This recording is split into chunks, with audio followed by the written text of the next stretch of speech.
you very much. No, but thank you very much. I was just asking Pascal the official family pronunciation of his name, because sometimes people anglicize the names, and you didn't. Pascal Dionot. Dionot. Chef, how did you originally, with a name as French as that, get interested in Native American cuisine? Well, interestingly enough, I've always been interested in Native American food. I was obviously born and raised and trained in France, and realized quickly that 600 years ago, French cooking was at the top of its game, with Italian cooking and all of those. Well, there was no tomatoes, potatoes, corn, peppers, vanilla, and all those ingredients all came back from here. The conquistador took them, the settlers later on, and vice versa. A lot of things were brought here as well. But definitely salmon, squash, corn, all those were Native American product that produce actually that were brought back to Europe. And interestingly enough, actually, that's actually end famines in Europe. The potato did, except for, of course, the Irish. Well, I was going to say thank you very much, though, for acknowledging my crowd, the Irish people, who didn't do well themselves. Well, they planted so much of potatoes that actually two bad crops and problems happened. Is Native American cuisine, though, unique in itself? When we talk about Italian food or French food or Chinese food, we immediately have a picture in our minds. Okay, here's a fairly typical. Can you do that with Native American cuisine?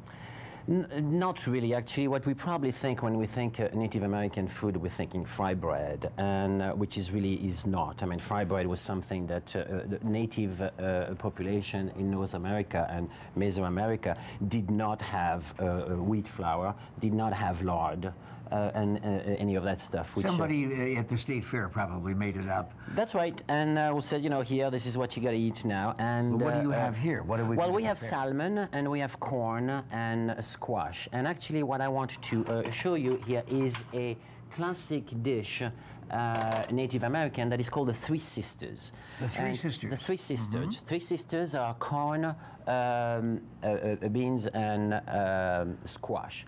And the reason for this is actually, you know, we talk a lot about this sustainable agriculture now. Well, the ancient natives here knew how to do this, as they were to plant corn on a little mount, and as the corn stalk grew, they planted beans around.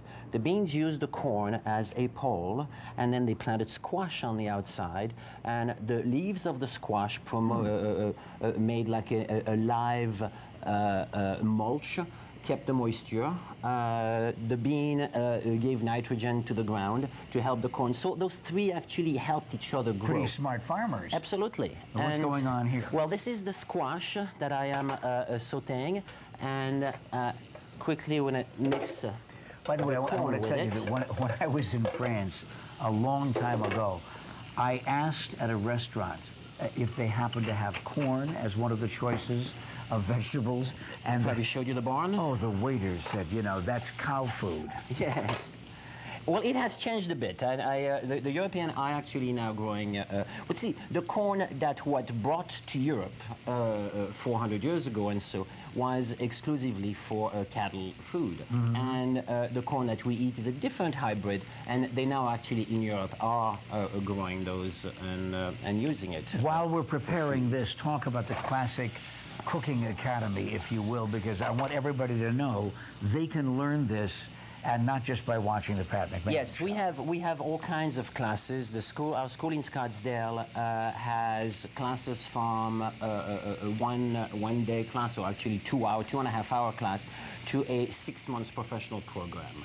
And our 6-month program actually have the little native flair with it, and I have actually 2 native cooks that are taking care of this program. You're enthusiastically recommending and encouraging Native American representatives of our population to think about this as a career. Oh, absolutely. Not only as a career. Well, the casinos are becoming better and better. There's a magnificent resort being opened on the Salt River. Yes. Or being built, actually, I should say. And there is definitely going to be a huge need. Everybody's familiar with Wild Horse Pass south of us, which has magnificent native restaurant. And there is some astonishing food like tepary beans, like choya buds. I mean, things that are interesting that we don't actually eat on a regular basis, but that've been around here for definitely centuries. But right now, having already tempted our audience, and we have a bunch of diners out here, they're used to us introducing them to restaurants and to cooking schools and to different dishes. Is there a place that you recommend that people can find Native American cuisine, legitimate Native American cuisine here in the Valley? There are a few, yes. There are a few, and I don't want to patronize any particular and forget one, so I'm not really going to mention anybody.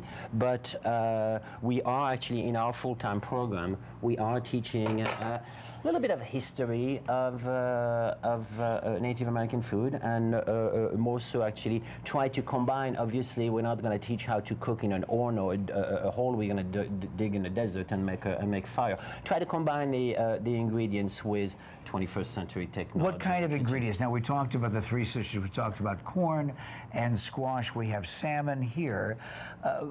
What would be then an additional view of a Native American menu, for example? Dried meat as bison. Sadly, bison is extremely expensive. But very good for you. Wonderful, wonderful meat, yes. And making a big comeback also, not only in a native kitchen, but all kind of kitchen, you're right. Less fat, low cholesterol, and a great food.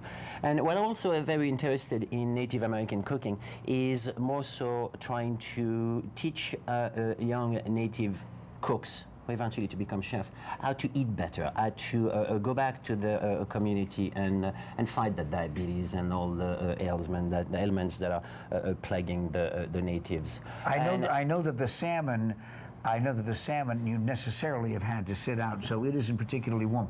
I would love to have just a little sample certainly of the veggies here, if I may. By the way, will you tell everybody about who's invited to those 1 hour and 2 hour and 3 hour classic academy classes? Well, anybody. I mean, we have classes. We actually have two schools: Classic Cooking and Classic Cooking Academy. And Classic Cooking Academy is for a non-for-profit company, and we actually are all our education classes, children, after school, Native American, are under that umbrella. And there it is, Classic Cooking Academy, the phone number, the website. And wouldn't it be fun just to call and be able to say a lovely name like Pascal Dionot? And you can, because you met him here on the Pat McMahon Show. I'm taking this with me. Thank you very much. You're welcome.